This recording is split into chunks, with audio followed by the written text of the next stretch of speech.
کام توبہ کا ہے اور توبہ کا طریقہ بھی سیکھو۔ پہلا کام شرمندہ ہونا۔ آج گناہ پہ گناہ کر رہا ہے، شرمندہ نہیں ہوتا۔ معاشرے میں دیکھ لو، جھوٹ بولتا ہے اور کیا جھوٹ بولا کی آخر آ گئی، ساری دنیا جھوٹ بولتی پئی ہے۔ نماز نہیں پڑھی کی آخر آگے نماز نہیں پڑھی تھے اور سانو پتہ نمازی کی کرتے پھرتے نہیں۔ داڑھی نہیں رکھی اور کی سارے اندر داڑیاں والے کی کرتے ہیں، سن پتہ ہی۔ فراڈ کر رہا ہے اور یار کاروبار نہیں چلتا فراڈ کے بغیر۔ اندازہ کریں اگر نماز نہیں پڑھی تو یہ تو کہنا ہاں پڑھنی چاہیے، میری غلطی ہے، لیکن نہیں۔ سب سے پہلا نادم ہونا، شرمندہ ہونا۔ آپ نے 2 رکعت نماز نفل توبہ کے پڑھ کے اللہ سے کہنا ہے، اے اللہ میں تیری نافرمانی کرتا رہوں، تیرا کھاتا رہا، تو میرا مالک میرا خالق، میں تیری نافرمانی کیا، مجھے نہیں کرنی چاہیے تھی۔ اپنے دل کو رعایت کرانا، میں غلط کیا ہے، میں نے غلط کیا ہے۔ دوسری، اللہ تیرے علاوہ معاف نہیں کر سکتا۔ اور تیسرا، اے اللہ تو نے میری روح سے پڑھوا کے مجھے بلا کے پچھلی ساری زندگی گناہ معاف کرنے کا وعدہ کیا نا، میں بھی وعدہ کرتا ہوں حج کر کے واپس آ کے اب تیری کوئی نافرمانی نہیں کروں گا، کوئی نماز نہیں چھوڑوں گا، اب غیبت چغلی نہیں کروں گا، تیری کوئی نافرمانی اب نہیں کروں۔ ایک دفعہ پکا وعدہ کرنا ہے، اللہ کہتا ہے پھر توبہ قبول ہوگی۔ اور اگر کسی نے پہلے سے ذہن میں بات بیٹھا لی نا، پھر حج کر لاں گا، پھر بخشوا لاں گا، پھر نہیں معافی ملے گی، پھر توبہ نہیں۔ ایک دفعہ پکی توبہ، خدا نہ خواستہ بعد میں کوئی نافرمانی ہو بھی گئی نا، پھر توبہ کر لینا، پھر اللہ توبہ قبول رکھے گا۔ اللہ بڑے غفور رحیم ہے، توفیق اس نے دینی ہے۔ آپ نے ایک دفعہ پکا ارادہ کر لینا ہے۔ 2 رکعت نماز نفل توبہ، 3 شرطیں، یا اللہ میں غلط کرتا رہا ہوں معاف کر دے، آئندہ نہیں کروں گا، پکا وعدہ، کوشش کروں گا، توفیق تو دینے ہے، میں تیری فرما برداری کروں گا۔ اب اس کے بعد اگلا میں یہ ذہنی تیاری ہے۔ اللہ کہتا ہے ایسی توبہ کرنے والے کے پچھلے سارے گناہ میں معاف کر دیتا ہوں، لیکن بندوں کے حق نہیں معاف کرتا جب تک بندوں سے معافی نہ مانگی جائے۔ تو دوسرا کام آپ نے کرنا ہے، اپنے عزیز و اقارب سے معافی مانگ کے جانا ہے۔ جن کے والدین حیات ہیں ان کی قدم بوسی کرو، ان سے اجازت لے کے جاؤ، بڑوں سے اجازت لے کے جانا چاہیے۔ حضرت عمر فاروق رضی اللہ تعالیٰ نبی صلی اللہ علیہ وسلم کے پاس آئے، حضور مجھے اجازت دے دیں میں عمرہ کرنے چلا جاؤں۔ آپ نے فرمایا عمرہ کرنے چلا جا، لیکن اپنے عمرے کی دعاؤں میں مجھ محمد کو نہ بھول جانا صلی اللہ علیہ وسلم۔ اندازہ کرے آپ نے بھی عزیز و اقارب سے، علماء نے لکھا ہے حج پہ جانے سے پہلے باقاعدہ وصیت لکھ کے جانی چاہیے، میں نے فلاں کا اتنا دینا ہے، فلاں سے اتنا لینا ہے، پورا حساب بے باک کر کے جانا۔ پہلا کام ذہنی تیاری ختم۔ دوسرا عنوان میرا جسمانی تیاری۔ کچھ عبادتیں ہوتی ہیں جس میں جسم لگتا ہے، جس میں مال لگتا ہے۔ نمازیں پڑھی آپ نے، جسم لگا ہے، زکاتیں دیے، مال لگا ہے۔ یہ آپ حج کر رہے ہو، نمازیں پڑھ لی، روزے رکھ لیے، زکاتیں دے دی، اب حج کرنا ہے۔ یہ اسلام کا آخری رکن ہے حج۔ یہ مالی عبادت بھی ہے، لاکھوں روپے آپ کے لگیں گے، جسمانی عبادت بھی ہے۔ اس میں جسمانی عبادت میں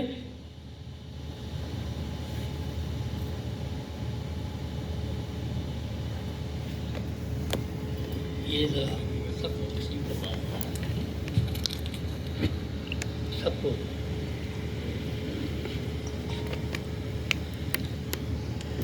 جسمانی عبادت میں 3 باتیں بتانی ہیں۔ پہلی عبادت ہے جسمانی عبادت میں پہلا آپ نے کیا کر کے جانا ہے؟ پیدل چلنے کی عادت۔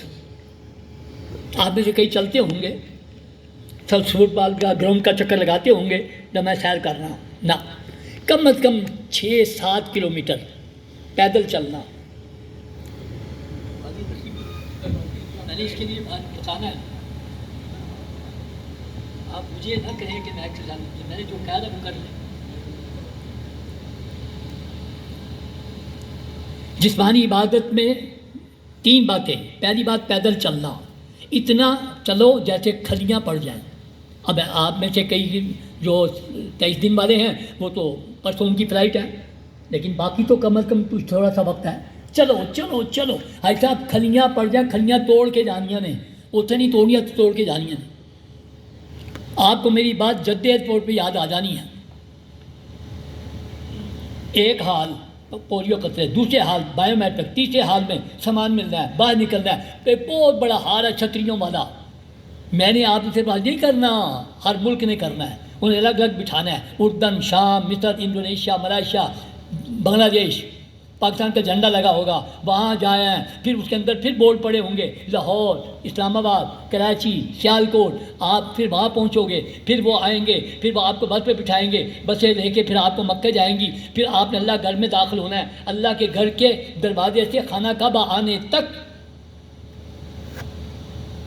آدھا پونا کلومیٹر ہے، پھر 7 چکر ہیں طواف کے، پھر 7 چکر ہیں صفا مروہ کے، صفا مروہ کے ابھی میں مینا عرفات کی باتیں نہیں کی، مدینے جانے کے بعد جاتے ہی فرسٹ عمرہ جو آپ نے کرنا ہے 4.5 کلومیٹر ہے خالی صفا مروہ۔ آسان پوچھ دینے طواف کتنے دیر سے ہو جاتا ہے؟ دسو اسی کہنے اسی نہیں جا سکتے، اور یار دسو اینی باری گئے ہو، کبھی طواف ہوگا 20 منٹ میں اور کبھی طواف ہوگا 1.5 گھنٹے میں، جتنا رش ہوگا اتنا زیادہ دیر لگے گی۔ چلو چلو چلو ایتھے سارے کہندے رہے یار اللہ دے گھر 1,00,000 نمازاں دا ثواب ہی، میں ساری نمازاں اللہ دے گھر پڑھاں گا، سارے کہہ رہے ہیں یہاں، لیکن وہاں میں بتاؤں حاجی کی کیفیت، ایک نماز پڑھ کے اپنے ہوٹل میں واپس آ گئے نا، پھر مفتی بن کے فتوے پوچھ رہا ہوندا ہے اے بھی حرم ہی ہے نا، ایتھے پڑھ لو، وہ مسجد الحرام میں ہے یا حرم میں ہے؟ وہ تو مسجد الحرام میں ہے، خانہ کعبہ کے بالکل سامنے کلاک ٹاور ہے، بالکل سامنے۔ میں ٹریننگ دینے گیا، ایک بندے نے اذان ہوئی خانہ کعبہ میں، اسے مصلی بچھایا، نماز شروع کرنے لگا، میں نے کہا اللہ کے بندے 2 کلومیٹر 2 کلومیٹر سے دور سے آ رہے ہیں، تیرے تو ہوٹل سامنے، کہ اللہ میں کی کراں، میں نے ایئرپورٹ سے آنا چلا دیتا، انہوں نے قدم نہیں چکیا جاتا۔ اس لیے میں آپ سے عرض کروں خوب پیدل چلنے کی عادت۔ دوسرا کام کیا کرنا ہے؟ دعائیں یاد کر کے جانا۔ دعائیں یاد کون سی کرنی ہے؟ کتابوں میں لکھی ہوتی ہیں پہلے چکر کی دعا، دوسرے 7 چکروں کی دعائیں لکھی ہیں طواف کی، 7 لکھی ہے صفا مروہ کی۔ حاجی یاد کر رہا ہے، پہلی یاد کرتا ہے دوجی بھول جاتا ہے، دوجی یاد کرتا ہے تیجی بھول جاتا ہے، حاجی نو چلے دعا نہیں یاد ہوئی ہے۔ دعا مانگی جاتی ہے، پڑھی نہیں جاتی، اللہ کو ساری بولیاں آتی ہیں، سب جگہ دعائیں آپ نے اپنی زبان میں مانگ لو، ساری بولیوں کا وہ خالق ہے، لیکن کچھ کام تو عربی میں کرنے پڑتے ہیں نا، اذان تو اردو میں نہیں ہو سکتی، نماز اردو میں نہیں پڑھی جا سکتی، حج میں بھی 6 دعائیں ہیں، وہ جو کتابوں میں لکھے ہوئے نا پہلے چکر پوچھے، یہ کوئی سنت کے مطابق نہیں ہے بڑی پیاری دعائیں، ہمارے بزرگوں نے مانگی تھی، اس لیے لوگوں نے کتاب میں لکھ دی۔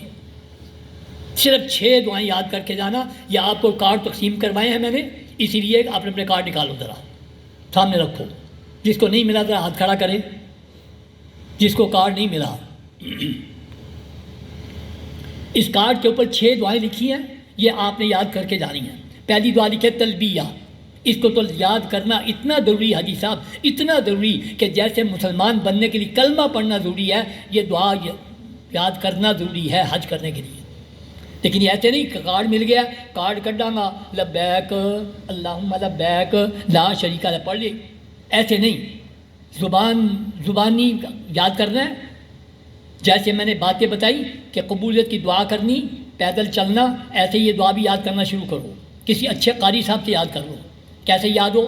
لبیک اللہم لبیک لبیک لا شریک لک لبیک ان الحمد والنعمت لک والملک لا شریک لک، اس طرح یاد ہو، فر زبان پہ آئے، اس کے بغیر حج نہیں ہے، اتنا ضروری ہے یہ یاد کر کے جانا۔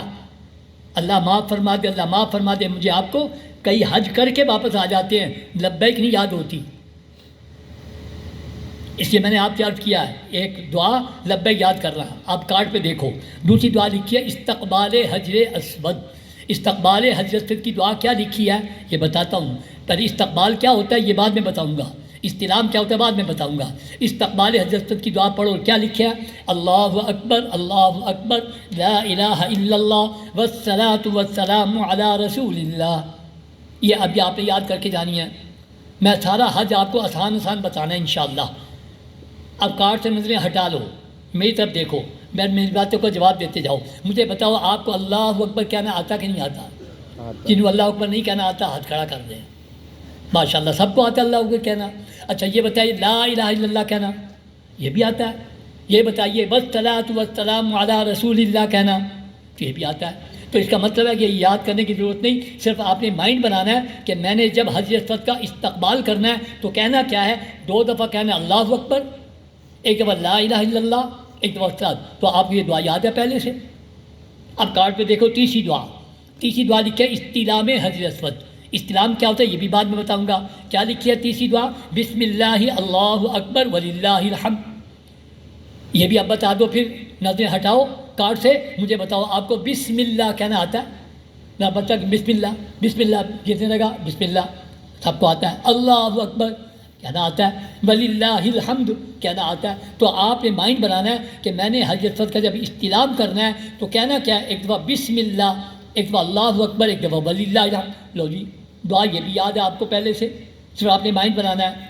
اب دیکھو چوتھی دعا کی کارڈ پہ لکھی ہوئی ہے. چوتھی دعا تیسرا کلمہ، وہ تو آپ سب کو یاد ہوگا، سب کو یاد ہوتا ہے تیسرا کلمہ، سبحان اللہ والحمد للہ ولا الہ الا اللہ واللہ اکبر لا حول ولا قوۃ الا باللہ. اب آگے دیکھو پانچویں دعا، وہ بھی آپ کو یاد ہے، ربنا آتنا فی الدنیا حسنۃ وفی الآخرۃ حسنۃ وقنا عذاب النار وادخلنا الجنۃ مع الابرار یا عزیز یا غفار یا رب العالمین.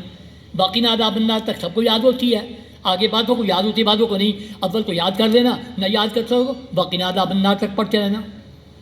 آگے چھٹی دعا آخری دعا ہے جو سبز رنگ کی لائٹوں کے درمیان آپ نے صفا مروا کرتے ہوئے مرد عورتوں نے پڑھنی ہے. یہ 2-3 لفظ میرے ساتھ بولو. میں تقریر نہیں کرنے آیا، میں صرف آپ کے ساتھ ایک ورکشاپ کرنے آیا ہوں. آپ مجھ سے بولیں گے، میں آپ سے بولوں گا، انشاءاللہ بڑا اچھا حج سیکھیں گے. اس لیے یہ میرے ساتھ آپ بولیں گے، دعا یاد ہو جائے گی. کہو رب اغفر وارحم انت الاعز الاکرم. رب ابھی بڑے کنجوسی میں مارے ہوئے بیٹھے ہیں کئی لوگ. آپ حج کرنے جا رہے ہو اور زبان سے بولنا ہے آپ نے یہ لبیک. میرے آقا صلی اللہ علیہ وسلم نے فرمایا جتنی اونچی آواز سے لبیک پڑھو گے، جتنا زیادہ پڑھو گے اتنے حج قبول ہوگا. حاجی صاحبان میں آپ سے میں نے پہلے بھی عرض کیا کہ مسلمان بن جاؤ. مسلمان کہتے ہیں جس وقت جو کرنے کا حکم دیا ہے وہ کر، اپنی مرضی نہ کر. اینج کر رہا پھر کیوں ہے؟ سانو عادت پہ ہی ہے. یہ لبیک یہ حج کی باتیں اونچی اونچی آواز سے پڑھو گے تو پھر بات بنے گی. کئی لوگوں کو عادت پڑی ہوتی ہے وہ اللہ کا حکم ہے سجے ہاتھ نال صدقہ دیو تے کھبے نو پتہ بھی نہ لگے. بالکل ٹھیک حکم ہے، کرنا بھی چاہیے، لیکن حج میں لبیک پڑھنا اونچی آواز سے، میرے آقا صلی اللہ علیہ وسلم نے فرمایا معنی سمجھ کے اور اونچی آواز سے جو پڑھتا ہے حاجی کے ساتھ دائیں بائیں کی چیزیں، پتھر درخت بھی حاجی کے ساتھ لبیک پڑھتا ہے کہ حکم ہے اونچی آواز سے پڑھنے کا. تو لہذا یہ چھٹی دعا میں نے کروائی آپ کو، 2-3 لفظ ہیں رب اغفر وارحم انت الاعز الاکرم. تو پہلی یاد کرنی پڑی اور چھٹی یاد کرنی پڑی، 4 آپ کو یاد ہے. پیدل چلنے کی عادت، 6 دعائیں یاد کرنا. تیسرے نمبر پر آپ نے اپنا مزاج ٹھنڈا بنا کے جانا. حاجیوں ایسے اینے ٹھنڈے ہو کے جانا جن برف لگ گئی ہے، تو سر تو ٹرین لگ جائے، سی نہ نکلے. اینے ٹھنڈے ہو کے جانا، جتنا مرضی کار غصہ کرتے رہو، حج میں نہیں کرنا. 3 باتیں اللہ نے احرام والے کو پابندیاں لگائی ہیں، اور کسی کے حکم کی خلاف ورزی ہو جائے، اللہ کے حکم کی خلاف ورزی نہ ہو. اللہ کیا فرماتے؟ فمن فرض فیہن الحج، جو اپنے اوپر حج فرض کر لے، احرام باندھ دیا، تیاری ہو گئی. 3 کام اللہ نے روکے، فلا رفث ولا فسوق ولا جدال فی الحج. اللہ کہتے 3 کام حج میں نہیں کرنی. پہلے بات فلا رفث، شہوت والی بات، بے پردگی والی بات نہیں کرنی. دوسرا گناہ نہیں کرنا. تیسرا جھگڑنا نہیں. پہلی بات فلا رفث، بے پردگی والی بات نہیں کرنی. آپ کہیں گے میں تو بڑا باحیا آدمی ہے، میں کبھی ایتھے نہیں کی تھی بے پردگی والی گل، بہت زیادہ کرنی ہے. یہاں کا وہاں کا بڑا فرق ہے. آپ کو پتہ ہے نا میاں بیوی کے درمیان تو بے پردہ ہونا جائز ہے، لیکن وہاں آپ کے لیے حکم کیا ہے؟ وہاں آپ کے لیے حکم یہ ہے احرام کی حالت میں میاں بیوی میاں کو چھو نہیں سکتے. ویسے ہاتھ پکڑ کے طواف کرائیں، گاڑی پہ اتارے چڑھائیں، یہ سمجھ کے میری بیوی ہے اس کو پکڑنا جائز ہے اور یہ میرا خامد ہے، وہ بھی منع ہے. یہاں کا وہاں کا بڑا آداب میں فرق ہے. اس لیے وہاں مرد عورتوں نے اکٹھے چلنا ہے، حتیٰ کہ کندھے سے کندھا سعودی حکومت نے ایک دفعہ کہہ دیا اسی عورتوں کا ٹائم الگ کر دینے ہیں مردوں کا الگ۔ علماء نے سر جوڑ کے کہا تم کون ہوتے ہو؟ اللہ کے نبی صلی اللہ علیہ وسلم زمانے سے اکٹھا ہو رہا ہے، کرنا بھی اکٹھا ہے اور نظروں کی حفاظت بھی۔ ایک دفعہ نظر خراب ہو گئی کسی کی، اے مصری، اے انڈونیشین، اے ملائیشین، حج برباد، اللہ کی حکم کی خلاف ورزی ہو گئی۔ فلا رفث، دوسری بات بلا فسوق، گناہ نہیں کرنا۔ آپ کہیں گے گناہ تو ایسے بھی منع ہے، اللہ کو کیا ضرورت پڑی تھی کہ حج میں گناہ نہ کرنا؟ آپ نے یہاں سنا ہوا ہے ضابطہ، جو گناہ کا ارادہ کرے اس کا گناہ نہیں لکھا جاتا، جو گناہ کر لیتا ہے اس کا ایک گناہ لکھتے ہیں اللہ۔ نیکی کا ارادہ کرنے پہ ایک نیکی، نیکی کرنے پہ 10 نیکیاں۔ یہ وہاں کا ضابطہ، جہاں جا رہے ہو وہاں کا ضابطہ قرآن پاک نے بیان کیا ہے۔ وَمَن يُرِدْ فِيهِ بِالْحَادِ بِظُلْمٍ نُذِقْهُ، اللہ کہتے ہیں حج پہ آنے والے، میرے حرم میں آنے والے، جس نے ارادہ کیا، خالی ارادہ کرنے پہ میں پکڑوں گا عذاب علیم میں۔ اتنا فرق ہے یہاں کا وہاں کا۔ ذرا فارغ بیٹھے کتوں آئے ہو، کنا پی گئی سی، سانتے لوٹ لے آئی۔ ایک سرکاری حاجی کو دیکھا، وہ کہہ رہا تھا ٹی وی تے موبائل تے کہندے سن بڑے انتظامات کریں گے، اے کھے انتظام کیتا ہے، کہنے کھانا دیاں گے، اے کھانا دیتا نے فضول۔ یہ غیبتیں چغلیاں، آپ نے اپنے حج کو اللہ کے حکم کے مطابق بڑا پکے ہو کے جانا ہے۔ ایک دفعہ بھی کوئی غیبت کر اس کے منہ پہ ہاتھ رکھ دو، نہیں بھائی، وہاں پہ جا جتنے مرضی گلے کرنا، وہاں نہ کرنا کوئی بات۔ تیسری بات اللہ نے فرمایا بلا جدال فی الحج، حج میں لڑنا نہیں، کہ اللہ وہ حاجی نہیں لڑی نا، قدم قدم پہ آپ کا خون کھولنا ہے۔ جو اللہ کا حکم ہوتا ہے نا، شیطان اتنے ہی زور لگاتا ہے اس بھائی۔ آج کا حاجی ہونی جو لڑی نا، غصہ آپ کو آنا ہے، قدم قدم پہ آنا ہے۔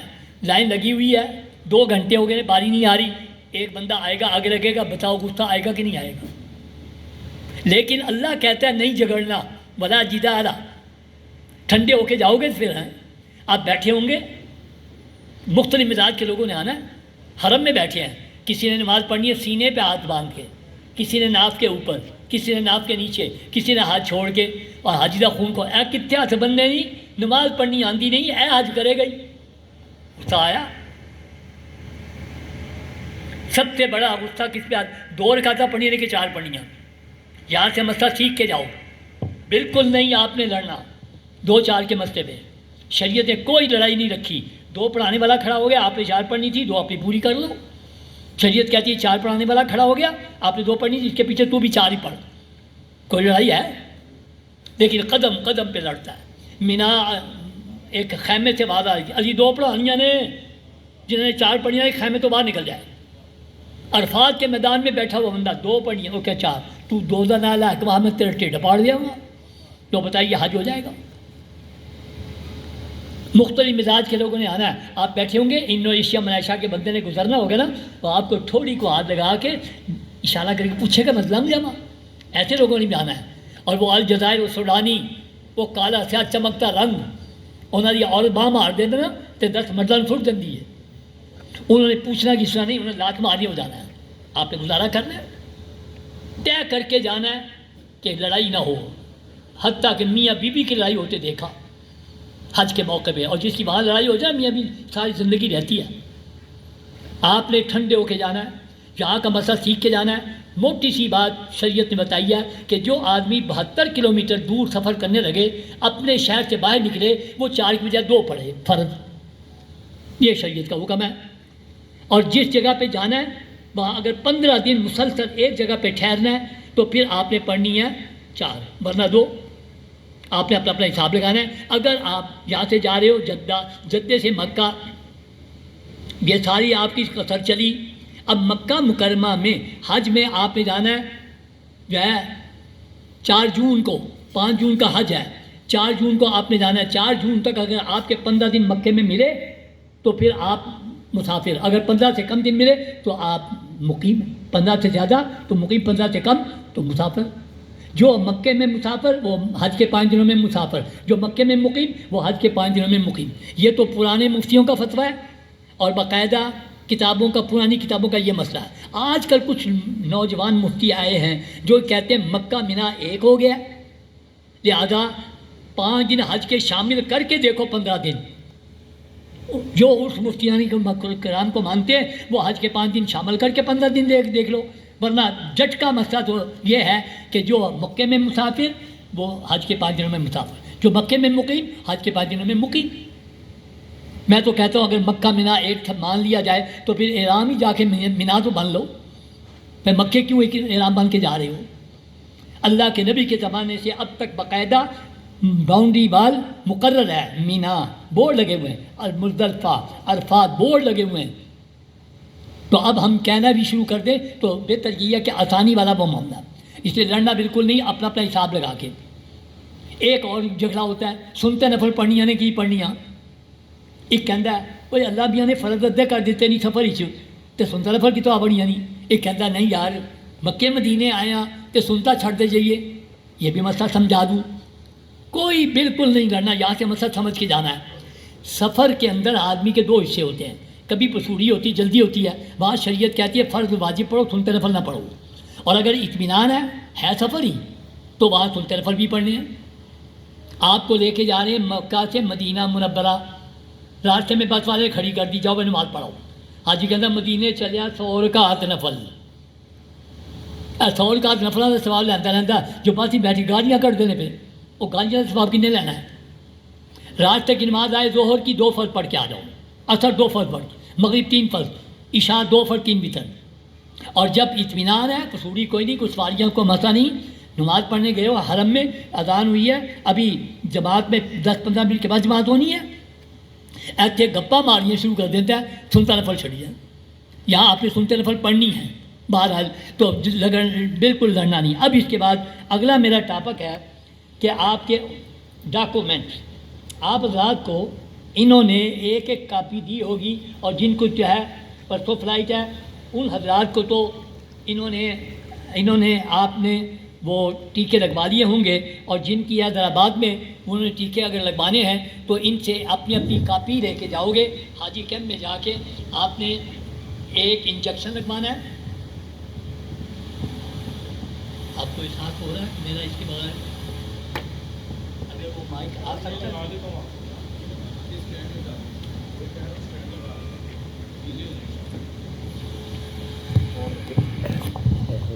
آپ نے حاجی کیمپ میں ٹیکے لگوانے ہیں، پولیو قطرے اور 2 ٹیکے، گردن توڑ بخار کا ٹیکہ اور فلو کا، اور اس طرح کا پیلے رنگ کا کارڈ یہ آپ کے ساتھ پاسپورٹ میں اسٹیپل ہو کے جائے گا۔ جس کے پاس یہ کارڈ نہ ہوگا تو جدے ایئرپورٹ پہ موٹی سلوک سے پھر انہوں نے ٹیکہ لگانا ہے، یہ آپ نے لے کے جانا ہے۔ ایک پاسپورٹ ہو گیا، ایک ٹکٹ ہو گئی، یہ آپ کا ایک ٹکٹ، ایک ویزا، اور یہ پیلے رنگ کا کارڈ، ایک آپ کو یہ اپنی کمپنی کا عرفہ کے ملک عبدالخالق صاحب وغیرہ اور یہ دوسرے جو کمپنی ہیں یہ آپ کو ایک آپ کو باقاعدہ بنا کے دیں گے لاکٹ، یہ آپ نے پورے سفر کے دوران اپنے گلے میں ڈال کے رکھنا ہے، کیونکہ وہاں شناخت یہی ہے، یہ پاسپورٹ آپ کے وہاں انہوں نے لے لینے ہیں، پاسپورٹ لے لینے ہیں، لہذا آپ کے پاس یہی شناخت لینی ہے۔ اور جو آپ میں سے دوائیاں کھاتے ہیں وہ اپنی دوائیاں حاجی کیمپ میں لے کے جائیں، اور باقاعدہ پلاسٹک کے تھیلے میں سیل کروا کے اس کے اوپر مور لگا کے ڈاکٹر دے گا، وہ جا سکتی، دوسری دوائیاں نہیں جا سکتی۔ راستے میں 1 آدھ دن کی دوائی لے جا سکتے ہیں ورنہ نہیں۔ یہ میں نے آپ کو، اور جو آپ نے پیسے لے کے جانے ہیں کم از کم 3,000 3,500 ریال ایک بندے کے پاس تو لازمن ہو، لیکن پاکستانی کرنسی میں نہیں۔ 10,000 روپیہ سے زیادہ جو لے کے جائے گا اسے منی لانڈرنگ کا کیس بنے گا۔ اب آپ پچھلے دنوں سن چکے ہیں کہ کس طرح نواز شریف شہباز شریف ان پہ بھی منی لانڈرنگ کیس بنتے رہے۔ ہاں ڈالروں میں، یورو میں آپ لے جا سکتے ہیں، ریالوں میں 10,000 ڈالر کے برابر کسی بھی ملک کی کرنسی آپ لے جا سکتے ہو۔ یہ 3,000 ریال جو ہیں یہ ان میں آپ نے کبھی عمرہ کرنا اور طواف زیارت کے لیے جب آپ نے جانا ہے انہوں نے آپ کے کوئی پیسے نہیں کاٹے، وہ آپ نے خود پیسے خرچ کر کے جانا ہے۔ اور اسی طرح آپ نے جو مسلے، ٹوپیاں، کھجوریں وغیرہ خریدنی ہیں تو وہ آپ کے لیے کافی ہیں۔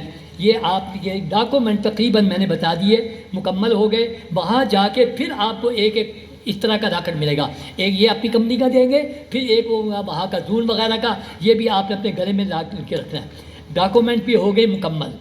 اس کے بعد سامان میں 4 سے 5 جوڑے کپڑے لے کے جانے آپ نے، مرد حضرات سے گزارش ہے کہ چاروں سفید لے کے جاؤ، چاروں نہیں تو کم از کم 2 سفید جوڑے ضرور لے کے جانا ہے، اس لیے کہ جب مدینہ منورہ جانا ہے اللہ کے نبی صلی اللہ علیہ وسلم روض رسول پہ جب سلام پڑھیں گے، اللہ کے نبی صلی اللہ علیہ وسلم سلام سنتے بھی ہیں، ان کو پتہ بھی چلتا ہے کہ کون آیا ہے۔ تو میرا آپ کا یہ فرض بنتا ہے کہ جب اللہ کے نبی کے روضے پہ جائیں تو پھر وہ شکل صورت لے کے جائیں جو اللہ کے نبی کو پسند ہے۔ نبی صلی اللہ علیہ وسلم نے مردوں کے لیے سفید لباس پسند کیا، خواتین رنگدار کپڑے لے جا سکتی ہیں لیکن زیادہ شوق رنگ کے نہ ہو، جو مردوں کی نظر میں آنے وہ نہ ہو، ہلکے رنگ کے ہو لیکن 4 سے 5 جوڑے کپڑے۔ مردوں نے میں جو سامان بتا رہا ہوں نا، ان میں سے کچھ حضرات آپ کو گفٹ دیں گے، یہ حضرات جو گفٹ دیں گے وہ آپ نے خریدنی نہیں، اور جو گفٹ نہیں دیں گے وہ خرید لینا۔ 4 چادریں لے کے جانی ہیں، ابھی بتاؤں گا کیسے باندھنی ہے۔ 2 چادریں باندھ لینی ہیں، 2 اس پہ رکھنی ہے، اگر 2 گفٹ دے دیتے ہیں تو 2 آپ نے اپنی خریدنی ہے تاکہ اگر ناپاک ہو جائے بدلنی پڑے تو بدلی جا سکے۔ اس کے علاوہ ایک بیلٹ لے کے جانی ہے چادروں کے اوپر باندھنے کے لیے، ایک کینچی چپل لے کے جانی ہے۔ حکم یہ ہے مردوں کو کہ ایسا جوتا احرام میں پہننا ہے کہ اوپر والی ہڈی ننگی رہے، یہ ہڈی ننگی رہنی چاہیے، لہذا کینچی چپل لے کے جائیں گے۔ اگر کوئی شوگر پیشنٹ ہے جسے کینچی چپل نہیں پہنی جا سکتی، وہ اس طرح کا جوتا بھی لے جا سکتا ہے کہ جس سے اوپر والی ہڈی ننگی رہے، اوپر کوئی چیز نہ آئے۔ ایک جوتا، اس کے علاوہ آپ نے ایک اپنے جوتے کا بیگ بنا کے جانا ہے جو کندھے پہ آ گیا ہے۔ مکہ مکرمہ میں کوئی جگہ ریک نہیں ہے جوتا رکھنے کا، مدینہ منورہ میں ہیں، مکہ مکرمہ میں نہیں۔ اور پھر مکہ مکرمہ میں انہوں نے طواف صحیح کے بعد باہر نکالنا ہے، واپس نہیں آ سکتے آپ، اگر جوتا رکھ بھی دیا تو واپس نہیں آ سکتے، لہذا آپ نے اس کو شاپر میں ڈال کے اپنے بیگ میں ڈال کے اپنے کندھے پہ رکھنا ہے۔ اس کے علاوہ آپ نے ایک بوتل پانی کی لے کے جانی ہے، وہاں جتنا پانی ٹوٹیوں میں باتھ روم میں آئے گا وہ نہیں پینا، وہ سمندر کا پانی صاف کر کے بھیجا ہے، انہیں لکھا ہوتا ہے فقط وضو وغیرہ کے لیے، پینے کے لیے منرل واٹر یا زمزم، جب بھی حرم جاؤ زمزم بھر کے رہو، اپنے ہوٹل میں بیٹھ کے زمزم پیتے رہو۔ ایک بوتل لے کے جانی ہے۔ اس کے علاوہ آپ نے چھتری لے کے جانا ہے لازمن۔ حج ہے 5 جون کا، اور مئی جون کی گرمی، جون جولائی کی گرمی کا آپ کو پتہ ہے، اور پھر مکہ مکرمہ کی گرمی بہت زیادہ ہے۔ پچھلے سال بڑی شکایتیں اسی بنیاد پہ آئیں کہ چھتریاں نہیں تھیں، ایک چھتری لے کے جانی ہے۔ اس کے علاوہ خواتین نے 4 سے 5 جوڑے کپڑوں کے علاوہ اپنا ایک سکارف لے کے جانا ہے، ابھی بتاؤں گا کیسے باندھنا ہے۔ ایک نقاب لے کے جانا ہے، پردہ کرنے کے لیے خاص قسم کا نقاب ہے، عورتوں کے لیے یہ لے کے جانا ہے۔ اپنا عبایا لے کے جانا ہے، اپنا چارجر لے کے جانا ہے۔ ایک چھوٹا بیگ بنانا ہے آپ نے مینا کے لیے، وہ ابھی بتاؤں گا جب مینا شروع کروں گا۔ اور ہلکا ایک تولیہ، یہ تکیہ ہوا والا زیادہ بہتر ہے کہ جس میں ہوا بھری جا سکی ہے، اور ہلکا چھوٹا سا کو مسلح۔ یہ میں نے آپ کو بڑی بڑی چیزیں بتائی ہیں۔ چھوٹی چیزوں میں آپ نے جو آپ میں سے اینک استعمال کرتے ہیں وہ ڈپلیکیٹ اینک بنوا کے لے کے جائیں۔ اپنا موبائل لے کے جانا ہے، اینڈرائڈ موبائل، اچھا موبائل لے کے جانا ہے۔ وہاں جا کے سم وغیرہ لے کے آپس میں ایک دوسرے کو نمبر بھی دے دینا ہے۔ موبائل آپ کو ملائے گا، اگر بھول جاؤ گے دوسرا وہ کہے گا اینے نمبر گیٹ سے میں کھڑا ہی ادھر آ جا، بڑا۔ اور موبائل کا، لیکن موبائل کے بارے میں 1-2 باتیں ضروری بتانی ہیں۔ وہ کیا باتیں ہیں؟ وہ یہ باتیں ہیں، ان کی بیل سادہ رکھنی ہے۔ حرم کعبہ، حرم نبی میں جانا ہے تو سائلنس پہ کرنا ہے۔ 2 جگہ پہ ہاتھ جوڑ کر کروں گا کہ وہاں آپ نے بالکل موبائل استعمال نہیں کرنا، بند کرنا ہے، آف کر کے رکھنا ہے، ایک طواف کے دوران، ایک روضہ رسول پہ۔ 2 جگہ پہ غلط استعمال ہو رہا ہے، ادھر طواف ہو رہا ہے اور تیرے 3 ہو گئے نہیں، میرے 4 ہوئے نہیں، تو چلی میں بھی آ رہی، یہ طواف ہو رہا ہے۔ طواف تو اللہ سے باتیں کرنی تھی۔ اور روضہ رسول پہ بھی میں دیکھتا ہوں 95% لوگ نہ جتی چھاڑتے حاجی نہ موبائل، ایک آدھ جتی پھڑی ہوتی ہے کہ اے دیکھ میں چل یہی رو دیتے، اے چلی، اے میں دیکھ، اے استغفر اللہ، تصویروں کے لیے۔ اور روضہ رسول پہ جا کے نا پیٹ کر کے اللہ کے نبی کی طرف تصویریں بنا کے لوگوں کو شیئر کر رہا ہے، استغفر اللہ۔ اپنے باپ کی طرف پیٹ کرنے کے لیے تیار نہیں، اور نبی صلی اللہ علیہ وسلم 2 جگہ پہ آپ نے قطر موبائل استعمال نہیں کرنا۔ اس کے علاوہ چھوٹی چھوٹی چیزیں لے کے جانی ہے، اپنا شیشہ، اپنی کنگھی، موٹا مارکر، ٹوتھ برش، عبادت کے لیے تسبیح، ایک 7 دانے کی تسبیح لازمن لے کے جانی ہے، اور جتنے دن مکے میں رہنا ہے انگوٹھی کی طرح انگلی میں ڈال کے رکھنی ہے۔ 7 چکر ہوتے ہیں طواف کے، 7 صفا مروا کے، ایک چکر بھول گیا نا دوبارہ صورت آ جائے گی لگانا پڑا تو، لہٰذا یہ بہت کام آئے گی۔ اس کے علاوہ نیل کٹر، چھوٹی کینچی، چھوٹا چاقو، نیل کٹر وغیرہ، یہ آپ نے یہ چیزیں میں نے چھوٹی چھوٹی بتائی۔ نبی صلی اللہ علیہ وسلم نے فرمایا کہ بہترین حج کس کا ہوگا، یہ میں نے دو چھوٹی چھوٹی چیزیں اس نے آپ کو بتائی ہیں۔ نبی صلی اللہ علیہ وسلم نے فرمایا سب سے بہترین حج اس کا ہوگا جو جتنا زیادہ اونچی آواز سے اور جتنا زیادہ لبیک پڑے گا اتنا ہی زیادہ حج قبول ہوگا۔ یہ میری بات آپ نے پلے باندھنی ہے، اونچی زیادہ، بلکہ میں کہوں گا میرے ساتھ بولو ذرا، میں آپ کو بلواؤں گا، آپ کا حج جو ہے پکا ہو جائے گا، ذرا اونچی زیادہ۔ دوسری بات آپ نے فرمائی جو سلام زیادہ کرے گا حج کے موقع پہ اتنا حج اس کا زیادہ قبول ہوگا۔ آپ نے خوب سلام کرنا ہے، مردوں کو، عورتوں کو۔ حرم جاتے راستے میں کئی حاجی سوچتے رہتا ہے اے تے کہڑا ملک دے نے، پتہ نہیں اسی کیاں۔ حرم میں کوئی غیر مسلم نہیں جا سکتا، سب مسلمان ہیں، خوب سلام کرنا ہے۔ تیسرے نمبر پر آپ صلی اللہ علیہ وسلم نے فرمایا جو زیادہ خدمت کرے گا اتنا ہی زیادہ حج قبول ہوگا۔ یہ چھوٹی چیزیں آپ کے پاس ہوں گی تو آپ خدمت کرو گے۔ تیسرے آخری نمبر پہ نبی صلی اللہ علیہ وسلم نے فرمایا کہ جو خرچ زیادہ کرے گا حج کے موقع پہ اتنا ہی زیادہ حج قبول ہوگا۔ خوب خرچہ لے کے جانا ہے، 3,000 3,500 تو لازمن لے کے جانا نا، اس کے علاوہ بھی لے کے جاؤ اگر اللہ نے دے رکھا ہے۔ یہ حج کا پیسہ کبھی اللہ نہیں رکھتا۔ میں حج کیمپ میں ٹریننگ دے رہا تھا، ایک بندہ کھڑا ہو کہتا ہے میں دستا، میں نے کہا بتا، کہتا ہے میں نے ابھی حج کے پیسے جمع کرائے ہیں، اللہ نے 3 حج کے پیسے دے بھی دیے ہیں، ابھی حج میں نہیں کیا، 3 حجوں کے پیسے مل گئے۔ بہرحال تو آپ سے بھی گزارش ہے، بلکہ ایک حدیث کے لفظ ہے، فرمایا جو مدینہ منورہ میں آئے اور میرے شہر کے لوگوں سے شاپنگ کرے، یہ نیت کر کے کہ میرے شہر کے لوگوں کو نفع پہنچے، اس کو اس کا بھی ثواب ملے گا۔ یہ نبی صلی اللہ علیہ وسلم کی محبت ہے۔ بہرحال تو آپ کو جن کو اللہ نے دے رکھا ہے وہ لے کے جاؤ، ضربہ تقسیمہ نہیں دینیاں، 1 ریال کو 1 روپیہ سمجھ کے خرچ کرنا ہے۔ حاجی چاہ لین جانا نا تو انہیں پوچھنا ہے مال حلیب کہ دودھ والی کے دودھ کے بغیر، اسی پاکستان دودھ والی پینے ہیں، انہیں کہنا ہے 1 ریال چاہ کعبہ اور دودھ والی 2 ریال۔ حاجی ضربہ تقسیمہ 160 روپے کی چاہ پہ دیا پئی، اور چاہ نے کی کرنا ہے جنہیں پہلے خون چلا دیتا ہے۔ آپ نے 1 روپیہ سمجھ کے خرچ کرنا ہے، انشاءاللہ یہ پیسہ واپس۔ میں نے آپ کو بڑا بڑا سامان بتایا، چھوٹا چھوٹا سامان بتایا، باقی کچھ باتیں آپ کو یہ بتائیں گے۔ جو ایئر لائن ہے، سعودی ایئر لائن ہے، PIA ہے، سنین ہے، کون سی ہے، وہ آپ کو یہ بتا دیں گے کتنا وزن الاؤ ہے۔ سعودی ایئر لائن والوں کو 46 kg لیکن 23 kg کے 2 پیس، اور ان PIA والوں کو جو ہے وہ 40 kg 20 kg کے 2 پیس، اور جو سنین ہے اس میں 50 کلو تک الاؤ ہے۔ بہرحال چھوٹا ہینڈ بیگ جو ہے آپ کا کندھے والا شولڈر بیگ وہ 8 kg سے زیادہ نہ ہو، یہاں سے کم لے کے جانا تاکہ واپسی پہ کھجوریں، مسلے، ٹوپیاں ہوں گی تو آپ کو واپسی پہ انہوں نے 1 کلو کے 50,000 مانگنے ہیں۔ بہرحال سامان مکمل ہو گیا، پیک کرنے کا طریقہ آ گیا۔ اب اگلا مرحلہ میرا ہے، آپ نے بتانا آپ نے وہاں کی باتیں کیسے کرنی۔ حج عمرے کی عبادت سب سے پہلی ہوتی ہے احرام باندھنا۔ احرام میں 2 باتیں سیکھنی پڑتی ہیں، کہاں سے احرام باندھنا اور کس طرح باندھنا، مردوں نے کیسے، عورتوں نے کیسے۔ پہلی بات کہاں سے باندھنا، اس کو سیکھنے کے لیے 4 دائرے ہیں زمین پر بنے ہوئے، چاروں دائرے سیکھ کے جاؤ۔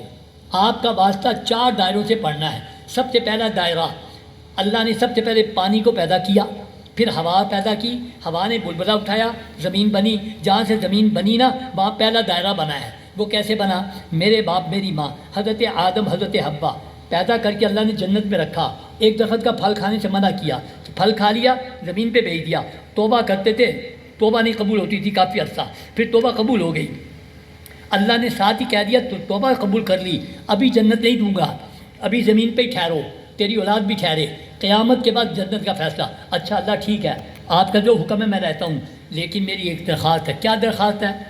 آدم السلام نے کہا میری درخواست یہ ہے، میں جب جنت میں رہتا تھا ایک پیارا منظر میں دیکھتا تھا، آوازیں بڑی پیاری سنتا تھا۔